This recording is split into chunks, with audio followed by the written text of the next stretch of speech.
ಗುಡುಗು ಗುಡುಗಿನ ವೇಗದಲ್ಲಿ ಸಿಡಿಲು ಸಿಡಿಲದ ಕೋರ್ಗರ ಮಿಂಚಿನ ಸಂಚಾರದಲ್ಲಿ ಮೋಡ ಸ್ವಾತಿ ಮಳೆ ಭೂಮಿಯನ್ನು ತಣಿಸುವ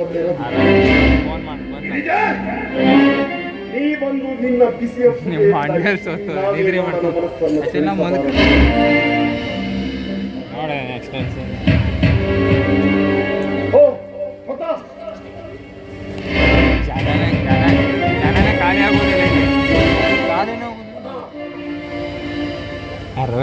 ಜಗದೀಶನ ತಮ್ಮ ಸಂಘವೇಶ ನೌಕರಿಗೆ ಹೋದ ಆ ವಿಷಯ ಮನಸ್ಸಿಗೆ ಕೇಳಿಕೊಳ್ಳೆ ಸಮಾಧಾನ ಅನ್ನೋದು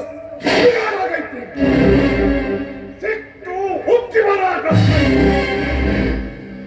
ಇದಕ್ಕೊಂದು ಉಪಾಯ ಮಾಡಬೇಕು. ನೀವೇ ಹೇಳಿ. ನಾನು ಅದೇ ವಿಚಾರ ಮಾಡ್ತಾ ಇದ್ದೀನಿ ಗೌಡ್ರೆ. ನಿಮಗೊಂದು ದಾರಿ ಆಗಬೇಕು. ಆ ದಾರಿಯಲ್ಲಿ ನಡೆಯೋದಕ್ಕೆ ನನಗೂ ಸುಲಭವಾಗಬೇಕು. ಒಂದೇ ಹೊಡೆತಕ್ಕೆ 2 ಹಕ್ಕಿಯನ್ನು ಕೆಡಲು ಪ್ಲಾನ್ ಮಾಡ್ತಾರೆ. ಆದರೆ ಈ ಪ್ರತಾಪ್ ಒಂದೇ ಹೊಡೆತಕ್ಕೆ 3 ಹಕ್ಕಿಯನ್ನು ಕೆಡಲು ಪ್ಲಾನ್ ಮಾಡಿದ್ದೇನೆ. ನಾವು ಹೊಂಚು ಹಾಕಿದ್ದು 2 ಹಕ್ಕಿಯನ್ನು, ಆದರೆ ಈ 3ನೇ ಹಕ್ಕಿ ಯಾವುದು? ಅದೇ ಅವಳ ಸೋದರ ಮಾವನ ಮಗಳು ಗಿರಿಜಾ. ಗಿರಿಜಾ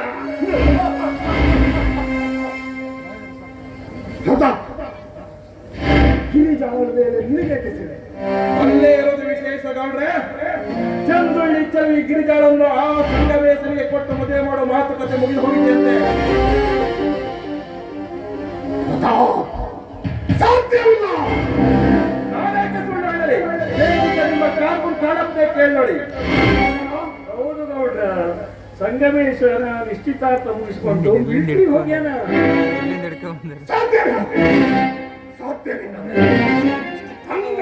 ನಾನು ಬಿಡೋದಿಲ್ಲ.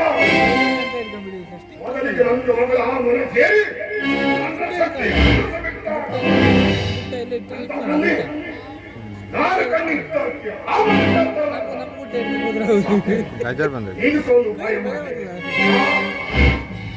ಬಹಳ ಸುಲಭವಾದ ಗೌಡ್ರೆ, ಬಹಳ ಸುಲಭವಾದ. ಹೇಗೂ ಆ ಸಂಗಮೇಶ ಮಿಲಿಟರಿ ಟ್ರೈನಿಂಗ್ ಅಂತ ಬಹುದೂರ ಹೋಗಿ ಕೂತಿದ್ದಾರೆ. ಇದೇ ಸಮಯಕ್ಕೆ ಸರಿಯಾಗಿ ನಮ್ಮೂರಿಗೆ ಬಂದ ವ್ಯಾಪಾರಿ ಕರ್ಕೊಂಡು ಹೋಗಿ ಆ ಹಕ್ಕಿನ ಇನ್ನು 2ನೇ ಹಕ್ಕಿ ಜಗದೀಶ ತಮ್ಮನ ಕಾಲಿನ ಸುತ್ತಲಿನ ಒಳಕ್ಷಣವೇ ಎಣ್ಣೆ ಹೊಡೆದುಕೊಂಡು ಸತ್ತೇ ಹೋಗ್ತಾನೆ. 3ನೇ ಹಕ್ಕಿ ಗಿರೀಶ ಜೀವ ಇರುತ್ತೆ. ಆಗ ನೀವು ಮನ ಬಂದಂತೆ ಕುಕ್ಕಿ ಕುಕ್ಕಿ ತಿನ್ನಬಹುದು.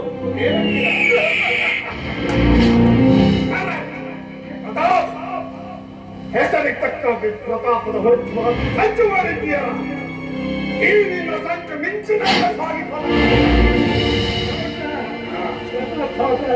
ಕರೆಕ್ಟ್ ಐತ್ರಿ. ಈಗ ನಾನು ಆ ಹುಸೇನಿಯನ್ನ ಕರೆದುಕೊಂಡು ಬರ್ಲಿಕ್ಕೆ ಹೋಗ್ತೇನೆ. ಅಲ್ಲೇ ಬರುವಾಗ ಗಂಜಿ ಕೇಳಿದ್ದೇನೆ. ಗಂಜಿ ಕುಡಿಯಾಕೆಲ್ಲ ತಯಾರು ಮಾಡಿದ್ದೇನೋ